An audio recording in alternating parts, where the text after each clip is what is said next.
Are you attending a meeting Mhm. in your underwear? Mhm. Okay. Why?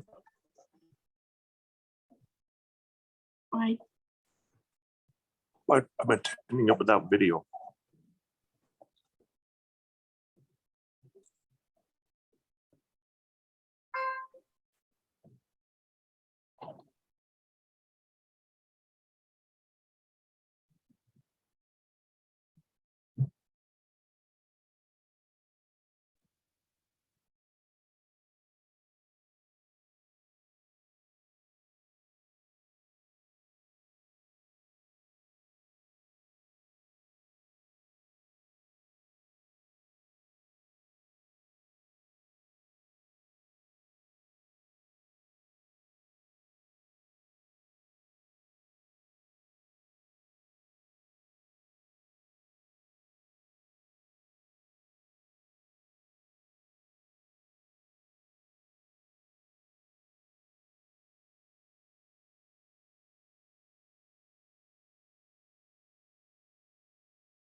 Hi, Anthony.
Yep, I just muted it a second ago.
Hi, Anthony.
Good evening, everyone. If anybody can hear me, good evening. I'm sorry, we're having a little bit of tough technical difficulties here. So we're just trying to iron this out. Bear with us. Maybe in the next couple of minutes, we'll have this figured out and we can move on. So just hang tight.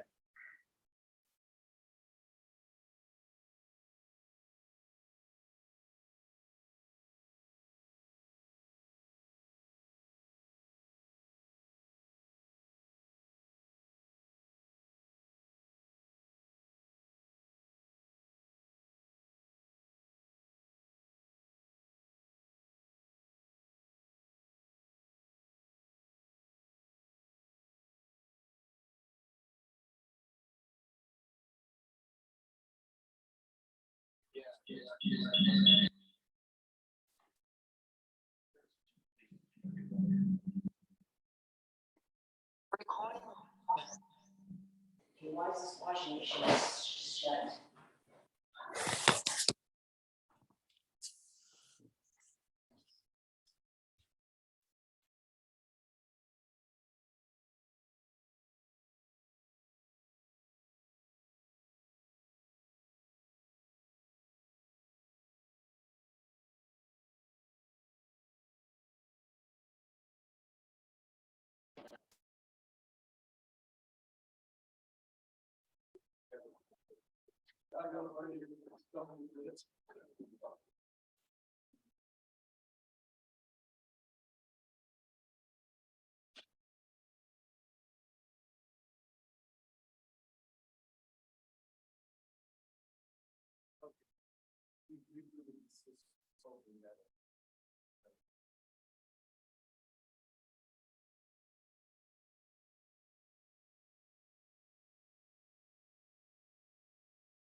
Doug, I'm gonna test the mic right now. See if you can hear. Testing.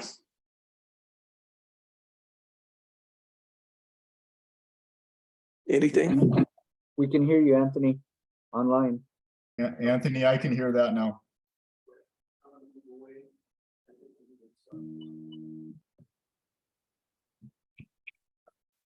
Anthony, I'm not sure if you heard me, but I can hear, I heard that last comment and I heard Eric as well. Yeah, I can hear all of you.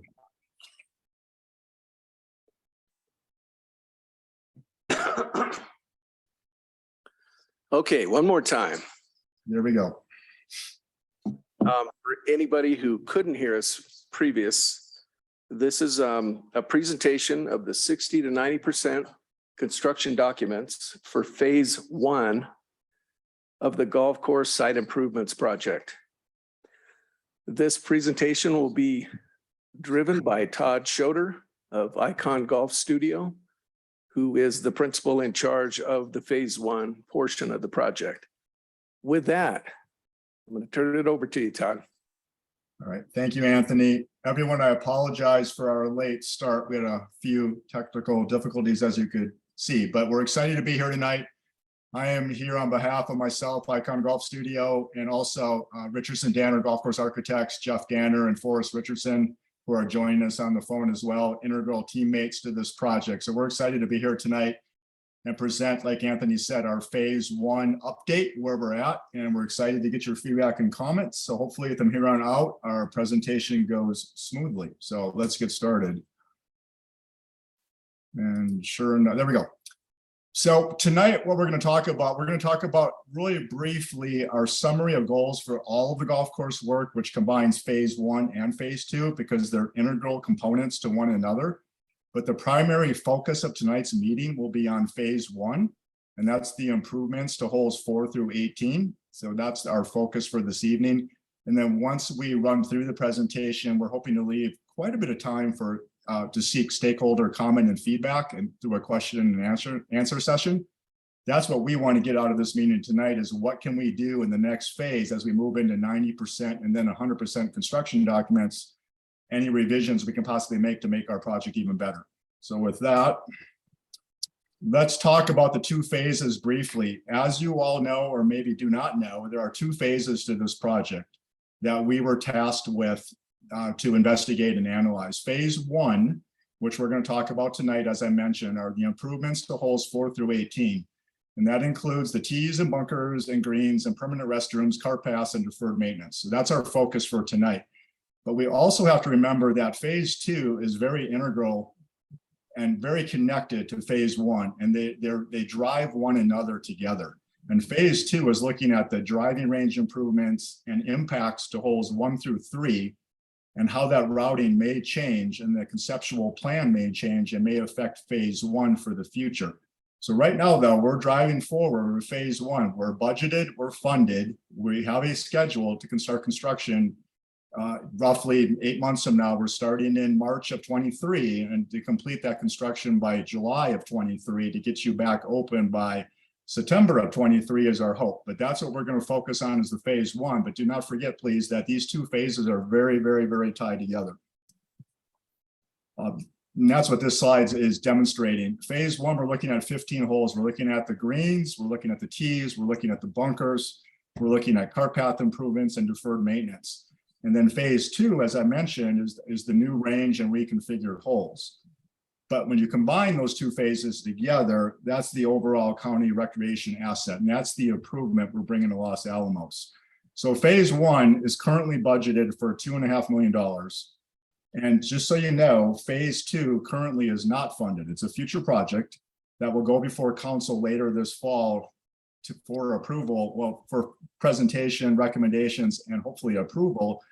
In our minds, it'd be best to combine these projects for future construction. It would be best for a budget reference, it'd be best for the golf course, it'd be best for impacts, it's best for very, very many different reasons. But these are 2 very integral connected projects as we move forward and push down the line. So let's revisit the goals. I know Forrest and Jeff on the phase 2 presentations, the last 5 public meetings have been spent a lot of time on our mission statement and our goals for the project, but I think it's important to reiterate these. Our overriding goal is to improve the golf course in every area that we've been asked to address. And there's many areas. And again, these areas are phase 1 and phase 2 are connected to one another.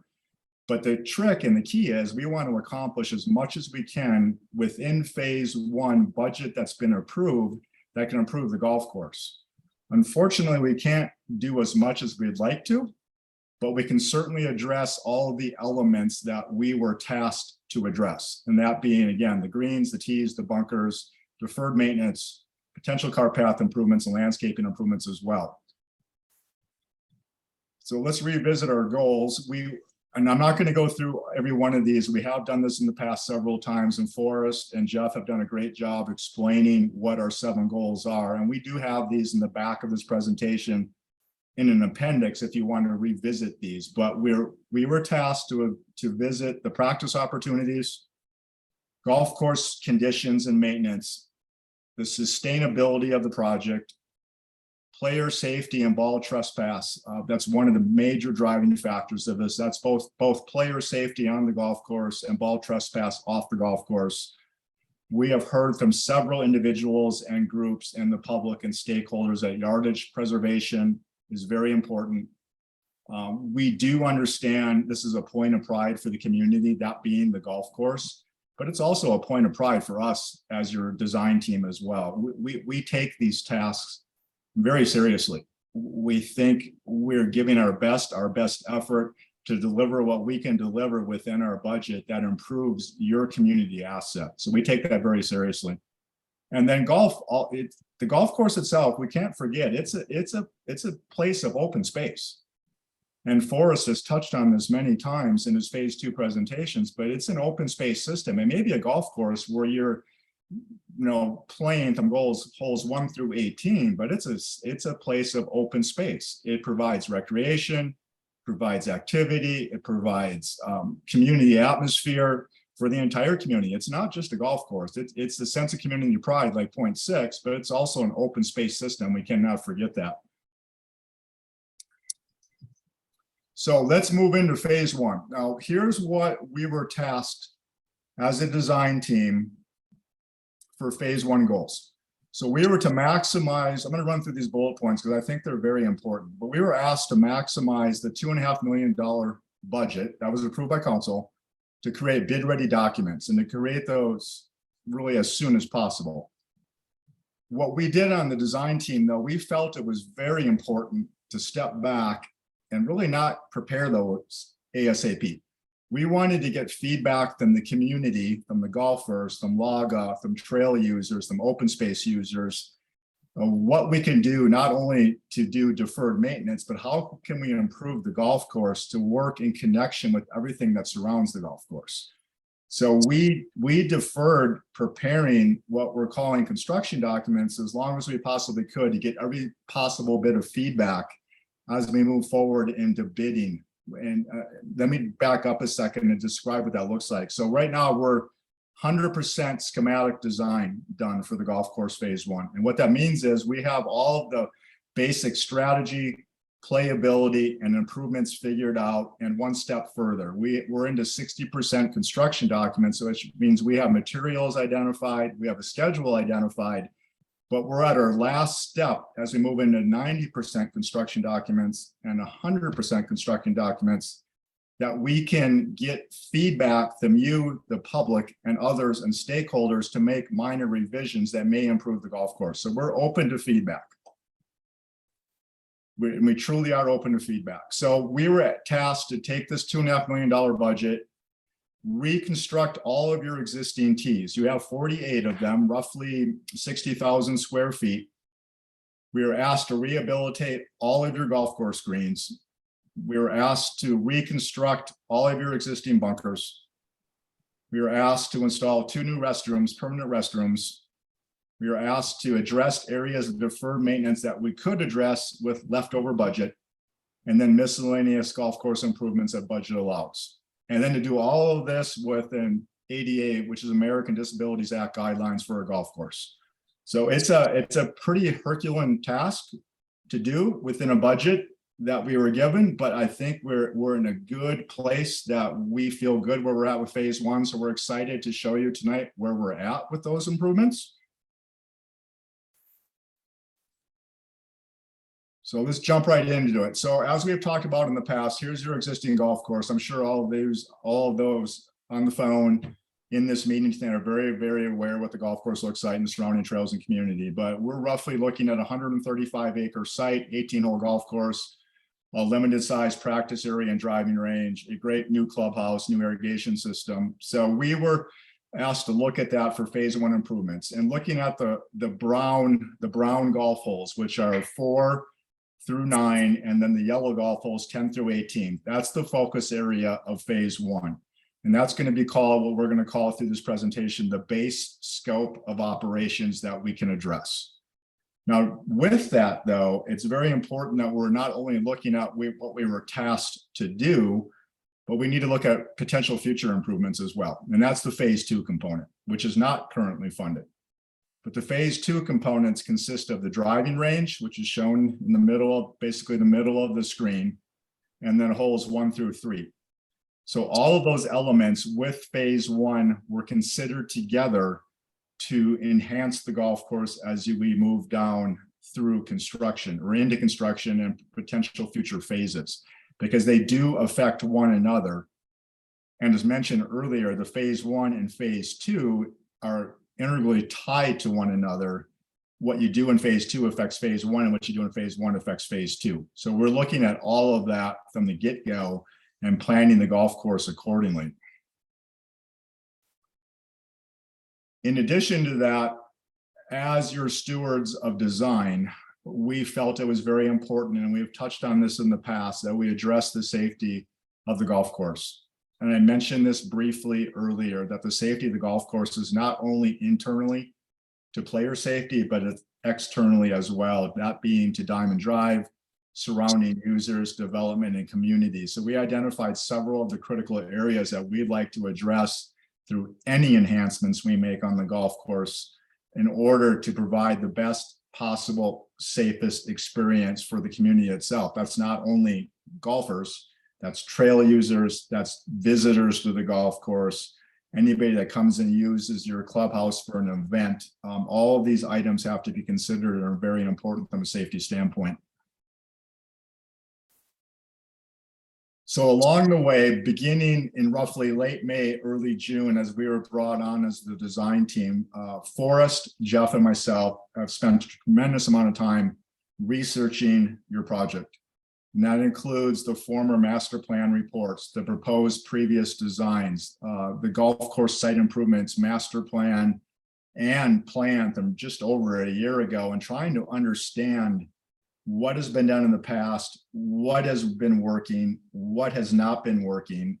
We dove into all of these documents, spoke with people, spoke with LAGA, spoke with community members, spoke with trail users in order to understand what may have worked in the past and what may have failed, and how can we improve that. Now, prior to doing this research, we were tasked to prepare our own study, master plan, so to speak, master plan and routing studies without the influence of previous efforts. And lo and behold, a lot of the efforts overlapped one another and matched up. Not all of them, but a lot of them did, with regard to where golf holes may go, how to improve the practice range, how that affects phase one deferred maintenance and improvements. So we took that to heart. It was very important to us to understand what's been done in the past and how that can drive future improvements. As most of you know, we have held, correct me if I'm wrong, but I believe we've held 5 public meetings to date. And we have one more design review meeting scheduled coming up in the next month or two. It'll probably be our last one, but we do take this seriously. We have reviewed all of the feedback public comment cards that were prepared earlier, and we take that to heart, and we want to understand what not only the golf community wants, but the overall entire community wants.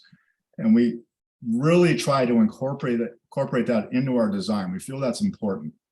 We feel we may be your design team, but we're not there on a day-to-day basis. And what we prepare needs to work for the community, for its golfers, for its users, its visitors, open space users, hikers, and the list goes on and on. So we take this to heart, and we did the best that we possibly could to incorporate from our professional experience as golf course architects of how we can best improve the golf course. So we did work with stakeholders. Now, the stakeholder feedback came through our county project team, but all of these ideas and issues that were examined have been thoroughly vetted through several different meetings, from our county representatives to the public, to LAGA and other users, and then translated to us as feedback for us to consider for future improvements. So these are just examples of some of the memos that we have received, and this is just one example, and we have received numerous examples or documents and feedback and comments of what to do with the golf course, and we're taking those to heart. We're not going to implement all of those based on our professional experience, but many of them we have. I think everyone that's probably on the phone and others have a very vested interest in your golf course and really want to do what's right. And we agree, and we want that feedback. We want that public feedback, and how can we implement it that addresses the values, the goals, and the mission statement we listed earlier. And that's our task. Here's one example. This came from LAGA, representing a large segment of the golfing population. They presented us a plan. We received this back in early June. A plan for improvements on the golf course, and there were dozens and dozens of suggestions along with a memo, a very detailed narrative and memo to support that. And we took that to heart. And Forrest and Jeff and myself, we toured the golf course on several occasions and reviewed those suggestions. And the yellow crosses are all elements that we are incorporating into the phase 1 improvements. And it's a tremendous amount of what was suggested. It's not all of them. We did not agree with all of them, but we felt a lot of them were very worthy and merited implementation. So we took those to heart, and those are now in our construction documents. And part of that, we'd probably like to include several more of the suggestions that we received, but we are driven and beholden to a budget. All said and done, we have a budget after a real hard construction budget of roughly just over $2 million to implement all of our items. So we can't do everything. We'd love to do everything. We'd love to do all of your cart paths, all of your greens to a different level. We are doing all of your tees and bunkers. We'd like to add more, but we have a given amount of money and budget to implement, and that's our phase 1 approach. But the good news is, I think, we captured 50 to 60 to possibly 70% of all the requests that were made to us on our phase 1 plan. So we're actually very excited about that. And we appreciate the feedback from LAGA and the public and the golfing community and your comments. And it just makes a better team, and it makes for a better project, and makes for a better golf course in the end. So let's talk about, as we move from, as Anthony mentioned earlier, in phase 1, we're going to leave phase 2 behind. We're talking about phase 1 improvements, holes 4 through 18, are 60, moving into 90% design plan. Now, obviously, these plans are subject to change based on final pricing, and we'll talk about pricing at the end tonight. But if our pricing comes in where we think it should, we are in very good shape. But for whatever reason, the pricing based on materials availability, contractor availability, interest in the project, if it goes the other way, we would have to actually cut back on our phase 1 improvements. None of us want to do that, but it's a reality of the project, and any project that we approach, we face that. Bottom line, budget drives the project to a degree. And we only have so many available funds to implement what we're tasked to do. But right now we feel good where we're at, and we'll go into what we can prepare. So right now, I'm not going to be able to spend a tremendous amount of time going into all of the detail. We would be here for a long time tonight if I was to go through every golf hole and every improvement. It'd be several hours at the least. But what you can tell from the slide is we are addressing 18 or 15 holes on your golf course, but also considering holes 1 through 3 in the driving range. But we are going to improve and rebuild all new tees, 61 of them. The square footage increases by roughly almost 25%. We'll talk about that more in a second. We're going to redo all of your existing bunkers. We are going to redo several segments of existing cart path for demolition and reinstall a new concrete cart path. We have a new landscape plan, which would be a tree mitigation policy and strategy we're implementing for the golf course. And we're going to get 2 new permanent restrooms we're very excited about. And if you look roughly through the plan, you can see some of those elements, but all of the tees are highlighted in dark green. The new cart path is highlighted in black. The bunkers are highlighted in white and brown, and the ones that we removed are highlighted in red. And we'll talk about why in a second. We have what clearing has been identified. Lost control there for a second. What clearing has been identified in the golf course to accommodate player safety, strategy, and playability. All these elements have gone into phase 1. So we're excited where we're at, what we think we can develop and construct, and roughly a year from now reopen for a brand new Los Alamos golf course.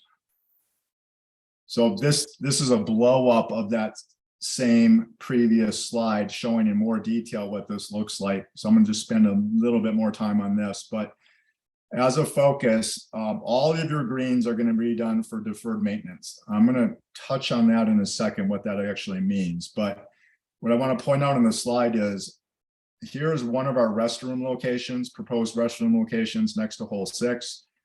What we like about that, there was previous locations identified for phase 1, really by 5 tees and other areas. But what we liked about having it next to hole number 6 tees is it connects to the trail users. It connects to the open space system, right? I mean, it's right next to the trail. So it's a multi-function restroom. And we like that a lot. You can see the new cart path segments in the black that are being done to accommodate the new T locations. And then the lighter gray cart path are long-term future, presently unfunded cart path segments. But we did take the time to do a complete cart path plan for the entire golf course. So we understand how this circulation works throughout the golf course with the new tees, bunker locations, and rehabilitated greens. So that was very important to us that we understood the whole system, not just what would happen in phase 1, but when phase 2, cross your fingers, is approved and funded, I can implement the rest of the system. So that's what the front 9 looks like. And then moving to the back 9. Go ask your, Pardon me?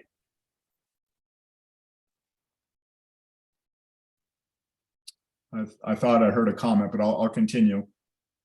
Moving to the back 9, you can see the improvements that are being made to bunkers, tees, cart path, and greens, and our new restroom location on the back side of 13 tees, which is currently proposed exactly where the existing shelter resides on that parcel, which provides us the ability to slightly lengthen 13 and provides good ingress egress to the restroom itself. So we're excited about that. So let's talk about your tees.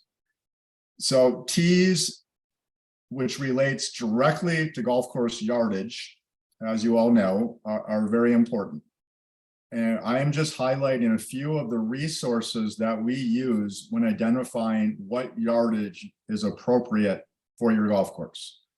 And these guidelines come from several sources: the USGA, the National Women's Golf Association, the R&A, the PGA, our professional experience, the ASGCA, our colleagues, the Golf Course Builders Association, and that the list goes on and on. And this research has been done for multiple years of what's the appropriate yardage to place tees at.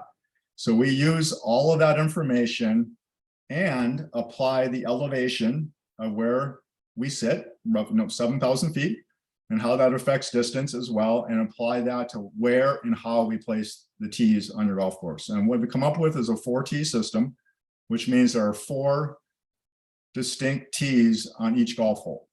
Right now, as you know, most of your, not most, almost all of your back tees have 2 to 3 sets of tee markers on it.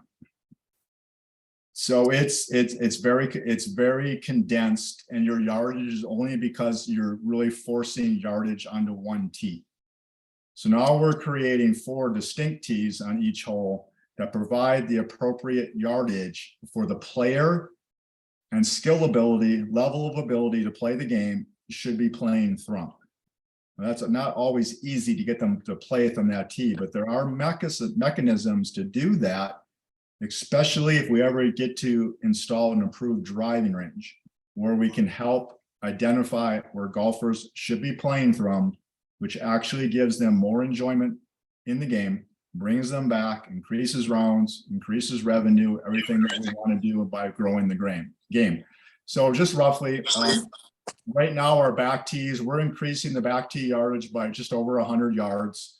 We are still a little bit shy of what the USGA says they'd like to see their back tees at, but I'll tell you, I've been fortunate to play some of the best golf courses around the world, as my colleagues and Jeff and Forrest have as well. And it's not all about length; it's about interest and strategy and what you do with that. But anyways, we did increase the length in your back tees. Your blue tee is a little bit shorter than what's measured on your current blue tee, and that's only because we are creating a distinct tee. Right now, you're really, I guess the polite way or the unpolite way to say this, you're really cheating the system. You're putting your blue tees with the back tee. It's really one tee. That's your back tee. We're creating a different tee that the golfers of a certain handicap and ability should be playing from. So that's your new blue tee. Our third tee is the white tee. We increased that just slightly, which we should, but it still fits within the USGA guidelines of where that should fit. And the biggest change is in your forward tees. Your forward tees on the golf course were far, far too long. It would be the equivalent of where they were. It'd be the equivalent of playing nearly a 7,900-yard golf course for your average 10 handicap golfer. Much, much too long. The players that should be playing those tees are hitting driver into the par fours, into the par fives, fairway woods into the par threes. It just wasn't positioned correctly. And that's no problem. We're finding that on golf courses all across the country. Not a lot of attention was paid to those tees, and now it is. And now we have the ability to correct those based on decades of experience and statistics of what yardage those should be placed at. So we think we're able to fix that. In addition to the yardage, though, here's a better diagram of where your new tees reside on the golf course. And that would be the dark green rectangles that you see. The good news is it's a little bit hard to tell or identify by this diagram, but the tees themselves, in many cases, are 1.5 to 2 to 3 times the size that they presently are existing on site. So we have designed the tee square footage to accommodate up to 30,000 rounds. I know we're not doing that right now. In the heyday of the golf course used to do that. We're in the 20 to 25,000 rounds right now, but we plan for a little bit more. That allows for adequate turf recovery for those tees, as you all know, from divots and just wear and tear on the golf course itself. So it allows for adequate recovery. You can move the tee blocks around and get those tees back in shape and in playing in excellent condition at all times. So that's what the tee diagram looks like. Here's the character of those tees. They're going to be elevated. They're going to be a distinct 4-tee system. It provides an upscale feel. We're going from 7,000 square feet to 78,000 square feet of tee surface. They will be ADA compliant. We just need 2 holes on each 2 tees on each hole to be ADA compliant. We have addressed that. Each tee itself is sized to accommodate the anticipated play per tee.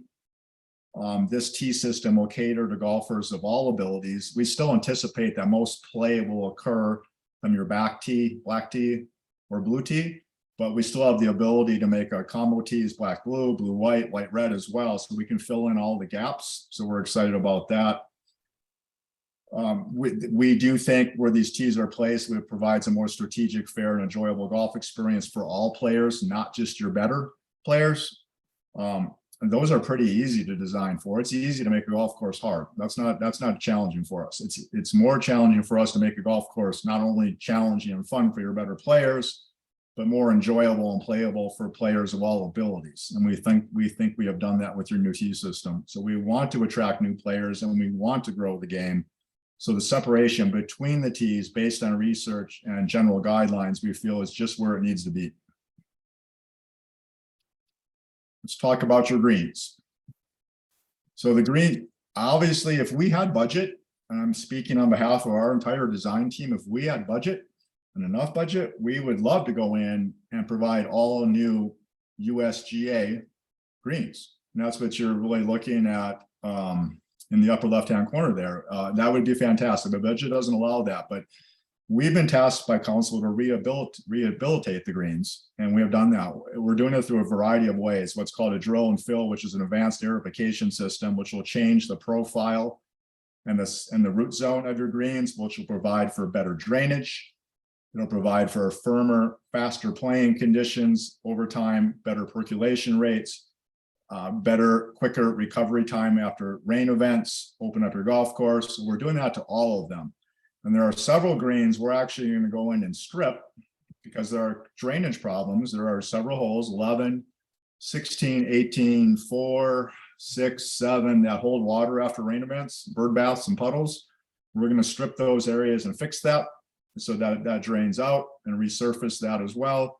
And then we're going to expand a few greens as well, numbers 6 and 15.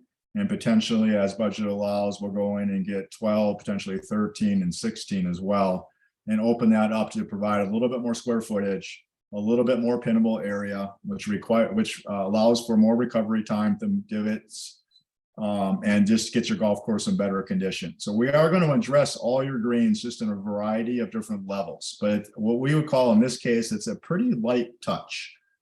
It's not a very heavy touch at this point, but the good news of that is we can get in and get this done pretty quickly and hopefully get your golf course back open in a timely manner, so we're not shut down for more than one season. So again, we're gonna expand greens on 6 and 15, new mix and sand profile being integrated in holes 4 through 18. We'd love to address all of your greens by resurfacing, but we're gonna do what budget allows. Just for basic understanding, as we move forward into construction documents and then contractor bidding, we have a base bid that the contractors and proposers will bid on. We'll get a price, then whatever we have left over, if any, can be applied to other enhancements. And that's what we're hoping. We come in with a good price, and then we can address other areas, other greens to be resurfaced, additional cart path, areas of disrepair, additional trees, the list goes on and on, but it just depends on what we have available. And right now we think we have our base scope covered, but unfortunately not a lot more at this point unless some things change. Let's talk about your bunkers. So right now we're focusing on holes 4 through 18. There are 16 existing bunkers on holes 4 through 18. Our proposal and what we were tasked to do was to work in place, what's called shape in place or regrade those bunkers. We weren't really allowed to move those, change the elevation, change the size, or change the location. We could shape them in place. But the good news is we can go in and we can correct all of the deficiencies in those bunkers. That being the drainage, no more bird baths, everything will drain, the washouts on the faces, new bunker sand, better playability. So the 16 bunkers that exist are all going to be corrected and fixed and enhanced. 4 of those bunkers, which are highlighted in red, we are removing for strategic and playability reasons. And primarily, they are blind. They are completely blind from the intended line of play, which means you cannot see them as you're approaching the green. So we don't like installing hazards that you can't see. It's just punishing, not really to your better player. It's more punishing to your middle to higher handicap player. We want to make sure all your hazards are visible. So what we've done, we've removed the ones that are blind, the red bunkers. And because we removed those, that's 4 of them, we were able to take those and reposition those in other areas that do become strategic and playable and affect all players, which we're excited about. So we're taking those 4 that were removed, replacing them in better locations to get back to the 16 that we had to work with. And then in addition to that, so the tan bunkers are the ones that we're shaping in place, the red bunkers are removed, and the white bunkers are the ones that are being replaced in place of the ones removed. And I apologize, I know this is confusing. We've went through this for weeks and weeks and months, but we finally got it figured out. But we have new bunkers on number 5, and other areas, number 18, I'll forget them all, 13, 16, 5, 13, 16, and 18, we have new bunkers, which total back to the 16. And then we propose what's called a bid alternate that our contractors and bidders will bid on. They'll provide a price for the possibility to add another 9 additional bunkers that we're recommending on the plan. And a lot of these came from LAGA and other stakeholders. We're trying to address their concerns, and some came from our analysis, but those are listed in order of hierarchy on this plan of 1 through 9. So for instance, on hole number 8, that left green side bunker would be our first choice if budget allows. And then moving on, our next number 2 and 3 would be on hole 4. And moving on, our next 2 would be bunkers 4 and 5 on hole 9. Bunker number 6 on hole 12. Bunker number 7 on 17, bunker number 8 on 14, bunker number 9 on 16. And a lot of those address our stakeholders' comments and feedback that we received. Now, in a perfect world, we'd love to do all of those. We would truly love to be able to implement all of those. But time will tell what we can do. But we do have a list and how we will address those depending on budget and what our costs come back on. So let's talk about the character briefly. Our new drainage system will have pipe and drainage in the bunkers, so they will drain immediately. You won't have bird baths. You can immediately go out and play those if you wanted to during a rain event. I'm not sure we'd all want to do that, but maybe we have some diehards that want to play during the rain events, but they will definitely drain immediately. Less washouts on the faces. And we're done doing the maintenance service as well, providing a liner that will prevent weeds and encroachment from rocks and weeds and other coming up through the sand profile. And we're proposing, as you can see in the top 3 images, a more native edge on the bunker face between the green and the bunker lip itself to provide a little more character and feedback that fits the rugged character of your county and the surrounding hills and landscapes and mountains and vegetation. So we're proposing that more native character on the golf course bunker edges and lips, and we're excited about that. So we feel that'll create another upscale feel to the golf course. Let's move on to the landscaping. So one really good thing that came out of this project, and there's no fault here, but there was no tree mitigation policy within the county of Los Alamos for trees that were removed or cleared. Nothing wrong with that. That happens in various areas across the country, but as a result of this project, because we're proposing to remove trees within the golf course boundary, we're not talking about any trees outside the boundary at this moment. That's phase 2. That's down the road. We're only talking about trees within the boundary. We're proposing that 34 trees are removed, and they're removed for very specific reasons, and that's safety, maintenance, and playability. Safety is a huge issue. We have several instances where trees are just in an unsafe location for player safety. Maintenance. A lot of these trees we're asking to remove are encroaching on cart paths, bunkers, greens, and tees, which causes a difficult and much more intensive maintenance program for your superintendent, Jason. So removing those will provide more air, more circulation, better turf recovery, better turf quality, better playability, better conditions. So playability as well. Then the last reason, which in some cases is the designer's first reason, is strategy. We have removed trees to provide a more interesting golf course as well for golfers of all abilities to reach some tee to green in a manner that they can play a variety of different golf shots, not just one.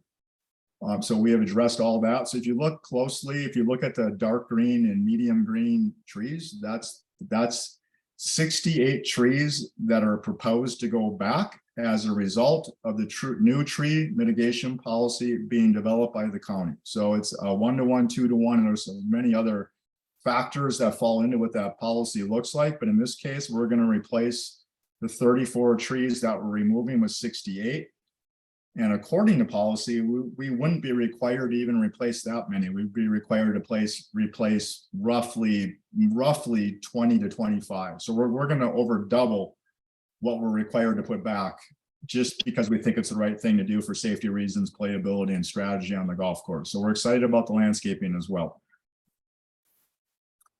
As an example, here's a view. You've probably seen this in the past, some forest presentation, but here's a view roughly from the existing number 6 back tees. We're a little bit right of it in this view, but it's the same character, partially blind.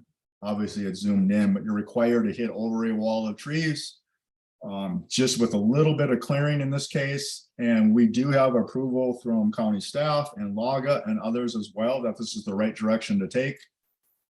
We can create a golf hole that all of a sudden becomes much more engaging, borrows the distant landscape, visually and aesthetically appealing, strategically more interesting to play, and bottom line can be played by golfers of all abilities, not just your better players. So that's just one example of what selective clearing can do on your golf course, and that's hole number 6. Permanent restrooms. So one of the factors that we have been tasked to do. So we started our research by looking at two with plumb utilities and no utilities, and based on budget and our sustainability goal and moving forward, we're looking right now at currently installing Green Flush no utility restrooms. They're a fantastic product. They come prefabricated and we place them in place and we're off and running. So those are both going to be on the front 9 and back 9 as part of our project. And I think I mentioned this earlier, but here's where they're located. So on the left side of that screen, just to the right of number 6, re-enhanced tees, which connects to the open space system. And then on the right side of that screen, on the back of number 13 tees, which will also connect to the open space trail system. So they're dual use restrooms. They're designed and sized appropriately for the amount of users that we'll have on the golf course. So that's going to be a very fantastic addition. And we're excited to get those installed. Cart path. As most of us know, the cart path, to be, I guess, just very candid, is in very rough shape on the golf course. I think we all know that, where the asphalt is failing and where we're down to gravel. Lots of runnels after rain events. I think that what I've witnessed and people I've talked to, most people try to avoid the cart paths with carts, which as you can expect is the opposite of what we'd want to do. We want to use the cart paths. So we're going to address as much of this as we can in phase 1. It's roughly maybe a quarter to a fifth of the entire cart path proposed system, but areas where we're going to create new tee locations, for instance, hole number 6, hole number 7, hole number 13, hole number 14, hole 16, a little bit on hole 18, we're going to demo some of the existing cart path and install new concrete cart path. And that's what you see on the sides of this screen. We'd like to do. And we're proposing concrete. We're going to have a bid alternate as asphalt, but we'd like to see concrete as you're currently starting to install, for instance, on hole 16. But we think concrete for longevity purposes, you only want to do this once. You don't want to go in and be tearing up your golf course multiple times. And concrete's going to provide you with the most durability and longevity in the long run. And depending on budget, we'll possibly be able to add curbs, add pullouts, at tees and greens, but very minimum for the cart path that we propose to replace, which is concrete. It's 8 foot wide, 12 foot wide of pullouts at tees and greens. It's not a continuous system, but in the long run, we want to rip out all of the existing cart path that is connecting the fairway segments of golf holes and put that back into turf and service your golf course at the tees and greens, which is quite commonly done and works from a maintenance standpoint very well. And it's a very wise use of budget and dollars. Then, of course, these cart paths will be built and designed, built and constructed to ADA guidelines with access to tees and greens and access cross slopes and access to restrooms. So that's part of the design process. So here's a slide that shows what we can do in phase 1. So the black, as you see, are the new cart path segments in concrete, 8 foot wide, with pullouts at tees and greens that we're proposing we can do within our allocated budget. Now, if you look closely, you can see all of the lighter gray segments. Those would be future cart path enhancements that are not currently funded, but will be priced as a bid alternate, so we have an understanding of what that price looks like. Our rough estimate right now to do the entire cart path system, if we had available budget, would be roughly in the neighborhood of 1.2 million. So that's nearly 80% or 60% of our current budget. So obviously we can't do all the cart path because we want to improve other areas that are more impactful, but we are planning for it. We do have a plan in place that as potential future phase 2 items are budgeted, approved and budgeted, we can go in and install those. Phase 1 pricing. So we have professional, believe it or not, there are people in the industry that specialize in pricing golf course enhancements, new construction, remodels, renovations, and they're very good at it. And they use current research and current prices and availability and locality to Los Alamos. So our low range of pricing right now without contingency, which is called 1.8 million. And remember, I mentioned earlier, we have 2.1 to work with. Our high price range currently is, call it 2.4. So as I mentioned earlier, we're over on the high.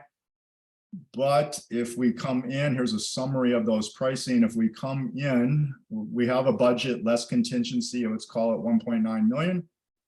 We always want to have a contingency available for unknowns, which is quite common in any outdoor construction activity, especially golf courses. That could be weather, material shortage, material availability, design changes, maintenance changes, the list goes on and on. But anyways, we have roughly a budget of 1.9 million.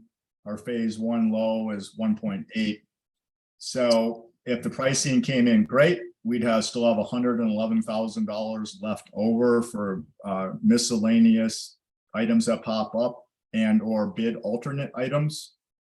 If it comes in at the mid-range pricing, which we suspect will be a little bit more accurate, we tap almost the entire contingency, which leaves very little for unknowns and very little, if any, bid alternates. If the phase price comes in high, we have blown through our contingency and are actually over our budget and would have to start pull items out.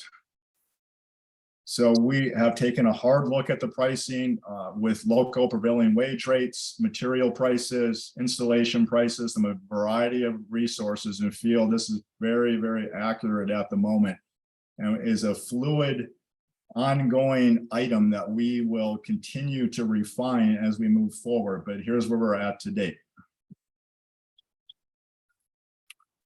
So next steps tonight, we'd like to get some feedback from anybody on the phone or on the call tonight and do a Q&A session.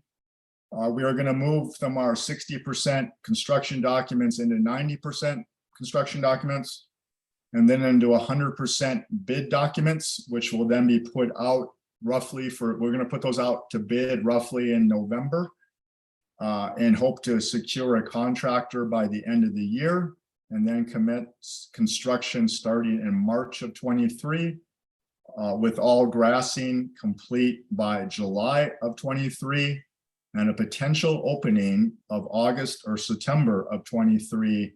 There may be some temporary tees in there. Everything else should be ready to go. Now that's a little bit depending on weather and unknowns, which is part of golf course construction, but that's our schedule. That's phase one. Phase two, our next step is to conduct one last design workshop to understand what that looks like, what will be presented to council as our preferred recommendations for the potential new routing plan and practice range. We'll continue to work on revisions for phase two as we prepare for that meeting and continue to take feedback. And then tentatively, council presentation is scheduled for November 15th to review the phase two recommendations, which may impact phase one. And then if all goes very well, phase two and phase one with council approval may have the ability to integrate and combine. And that probably have to be done through change orders, but maybe we could start and implement many of those items in one construction season if we could. Obviously, no guarantees there. That would be our preference as a design team. And I think that's the preference in the county as well, and most of our stakeholders. But as we're tasked, phase one is our primary mission, and we're on track to have those bid documents out on time, and then a construction to start in 2023, March of 2023. So I'm going to conclude with that. Thank you for your time. I know we went through that pretty quickly. There's a lot going on. I'm going to turn this back over to Anthony and potentially Eric and others, some staff that may want to contribute or comment on where we're at to date or provide feedback. And then more importantly, open it up to questions from anybody that's with us tonight on the phone.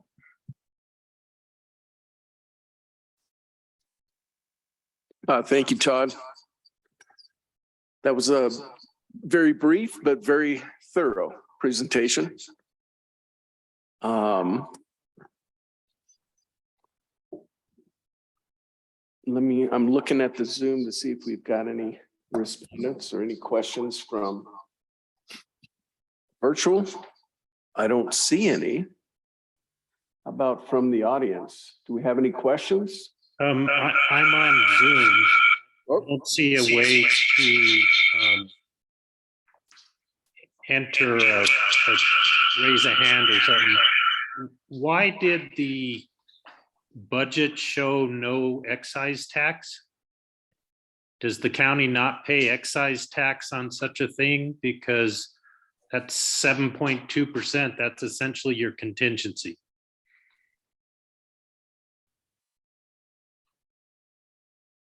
Yeah, I'll add, I was hoping Eric might chime in, but that you're right. That is correct. That is a budget item that needs to be added in, and that does affect contingency as well. Yes. So basically your budget is shot with the lowest item because when you include the excise tax, that's your 10% essentially.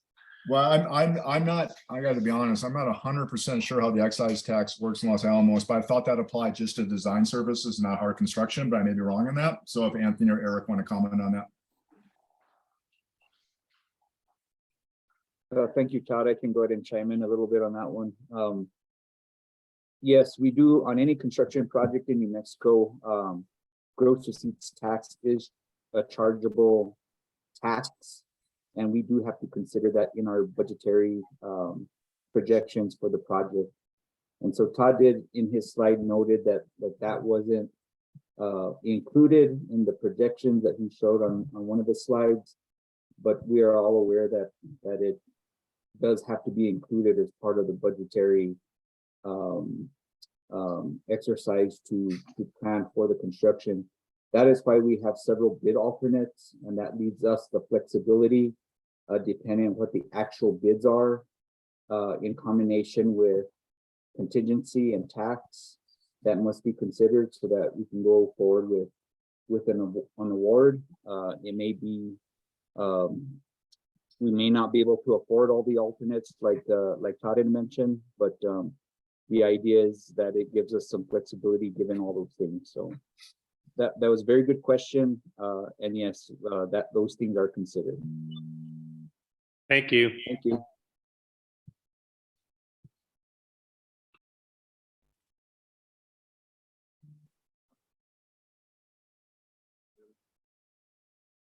And I think there's the raise your hand function if folks want to use that online, if they have a question or a comment.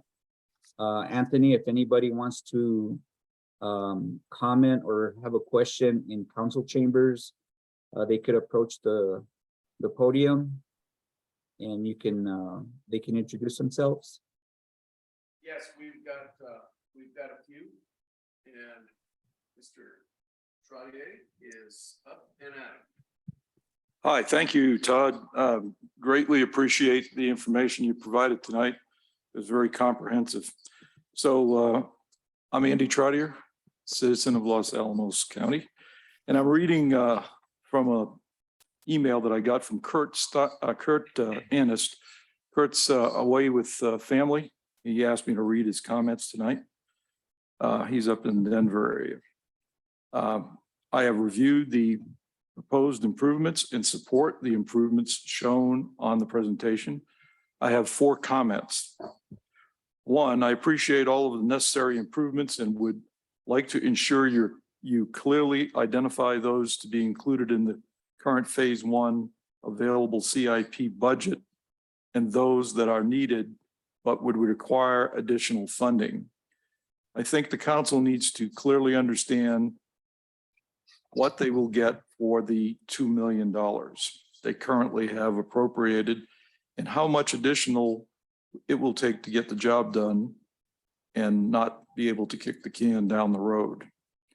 The second comment is I appreciate the information you've provided by the Gulf community in developing your proposed improvements.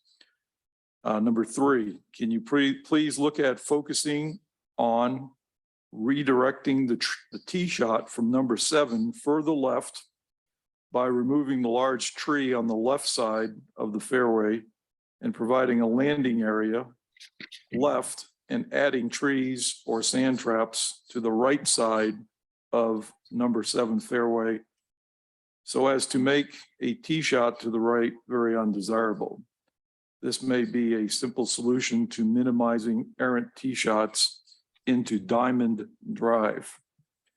And the last comment that Kurt has is, can you include the cost for asphalt paths in order to compare them to concrete paths? Those are the 4 comments that he has. I can leave these here if that'll help you, Anthony. Andy, I'm going to chime in. Andy, thank you for that. As an update, I did meet with Kurt and Cliff and Laga representatives last week personally to review this in person, all the elements, and we discussed all 4 of those items. So I appreciate you putting those on record. And we are currently addressing all of those items. Good. Thank you.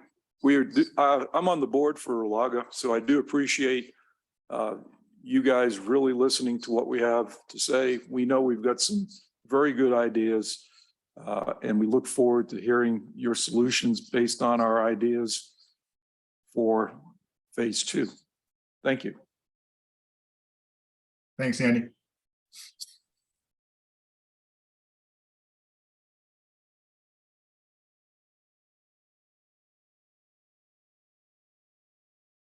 Hi, Todd.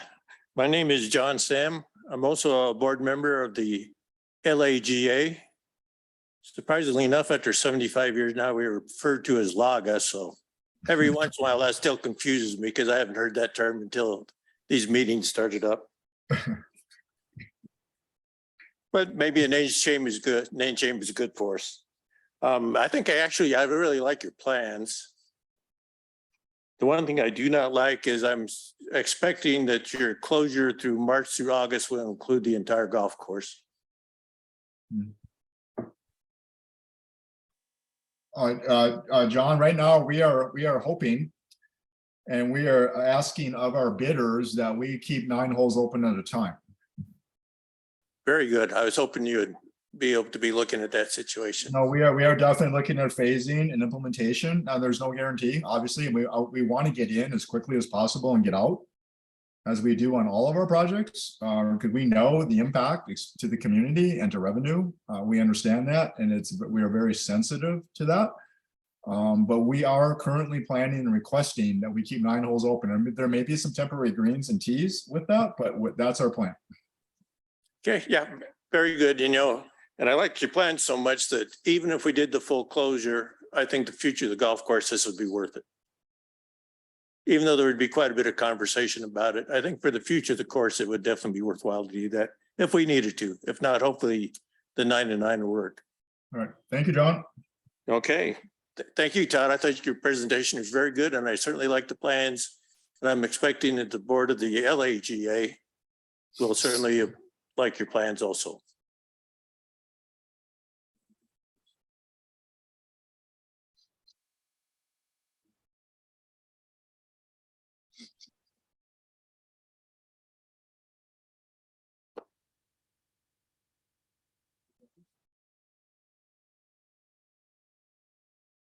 It looks like that's all the comments we're gonna get.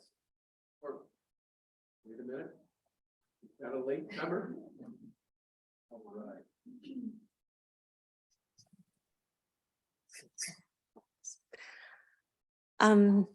My name is Michelle Taylor, also LAGA member. And I just have one quick question, and that is, if we have to cut back, would you be having some public meetings and stuff like that so you could get some help, some input as to what parts to cut back on if that becomes an issue? Michelle, it was Michelle, right? I'm sorry. Yes. Okay, sorry. Yeah, that's a little challenging to address right now, depending on pricing. So we do have an order of hierarchy for all of our improvements. That includes both all of our greens, tees, cart paths, trees, and so on and so on. But what drives that is schedule.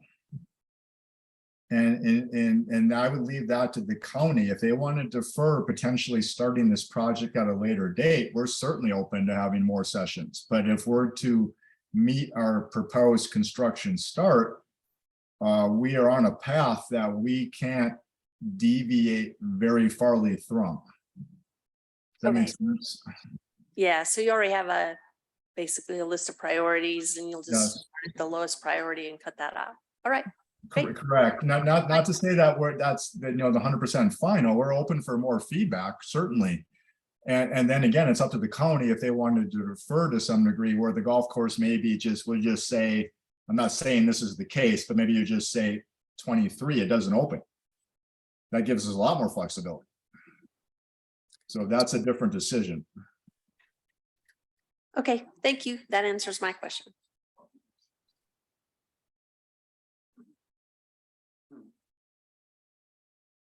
Hi, my name is Jeff Dunning, and I'm on the board, but these are my opinion only.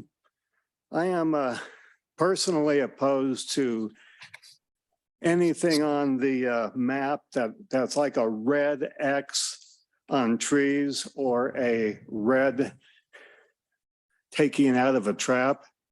I mean, we have a hard enough time keeping trees alive here. And this is not Kentucky. And cutting down perfectly healthy trees where they don't need to be cut down, it's just, I am just opposed to it. So, okay, thank you. Jeff, appreciate the comment. We'll definitely take that under consideration, but just remember on the trees, they're done for we're not just taking them out for at whim. There are safety reasons and maintenance reasons why they are coming out. So there's definitely supporting reasons why. My mission is not to go out across the country and remove trees from golf courses. That's not what we do. We're doing it for areas of safety and improve your infrastructure and improve your golf course. So that, just so you know, but we will definitely take that under consideration. Okay, thank you.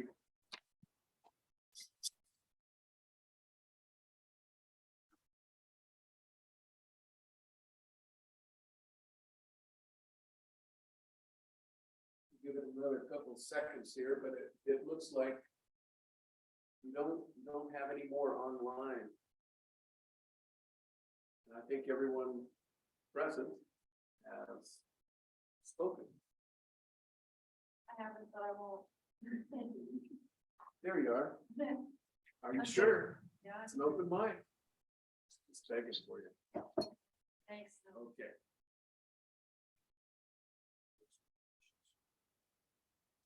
Corey, you got anything you'd like to add? Good information. Thank you for showing up tonight, everybody.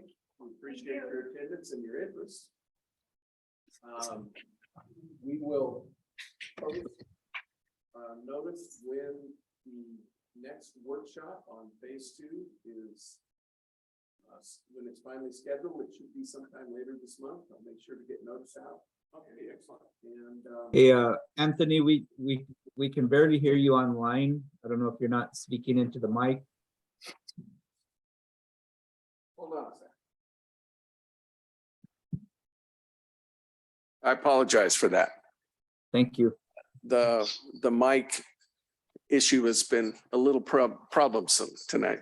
Anyways, I was just iterating that the follow-up workshop session for phase 2, we will make sure to get notice out when we have scheduled it. It is tentatively scheduled for later in the month of September. And we'll make sure to get it out and advertise so everyone can participate in that. So Anthony, just to give anybody else an opportunity online who may have a question or wish to comment, just to make sure that we've covered everybody. Is there anybody online that wishes to comment at this time or ask a question?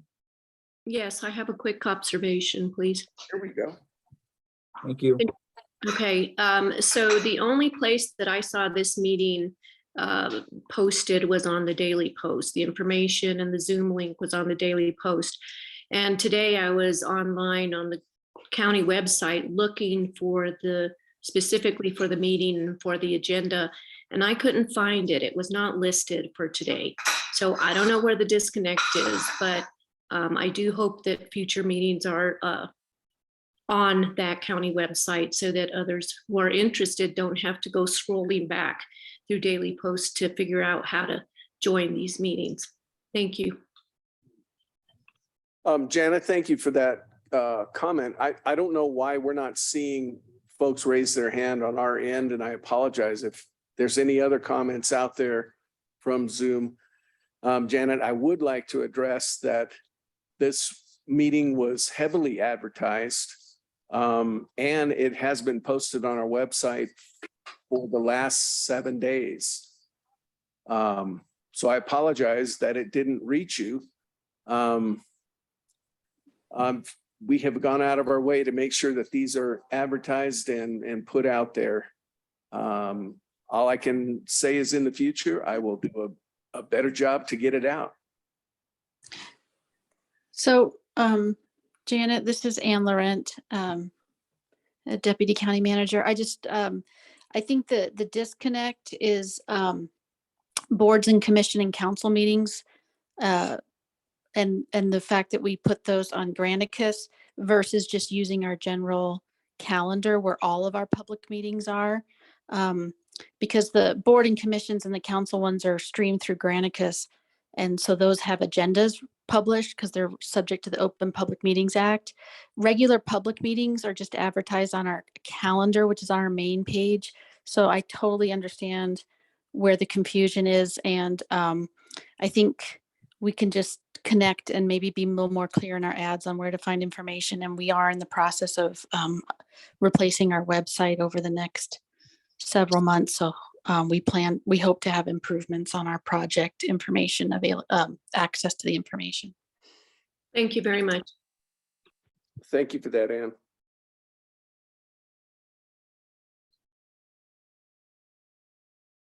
Do we have any other participants that would like to make comments?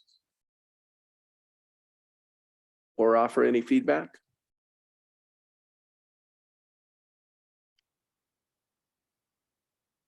Todd, do you got anything you'd like to close out with?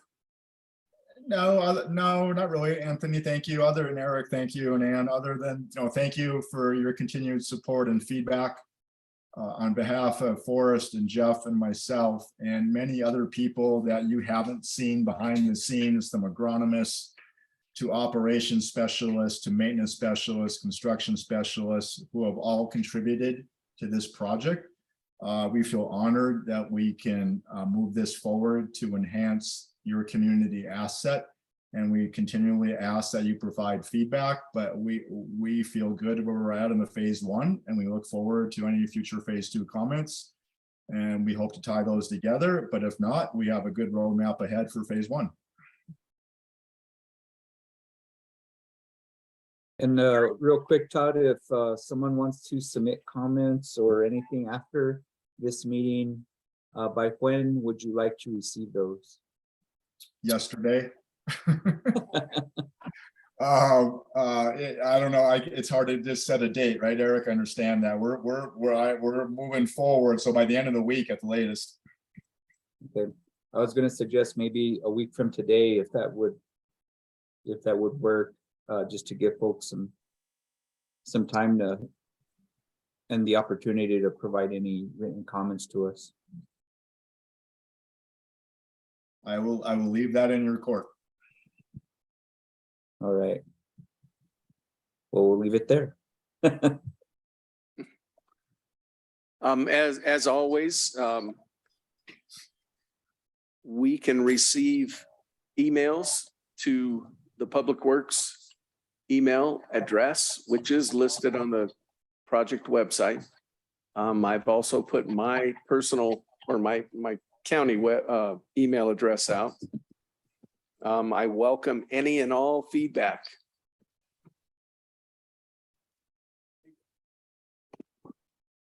And so that email address, Anthony, is lacpw@lacnm.us.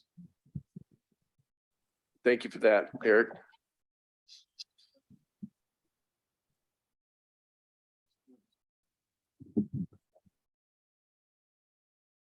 I think we can wind this down and wrap it up. Again, thanks for everybody's participation tonight. Todd, we'll be in touch. Yeah, Thanks. other than thank you to everybody who joined us tonight. We appreciate that. So look forward to your comments roughly from a week today. So that sounds great. All right. Thank you, everybody. Thank you again. Good night.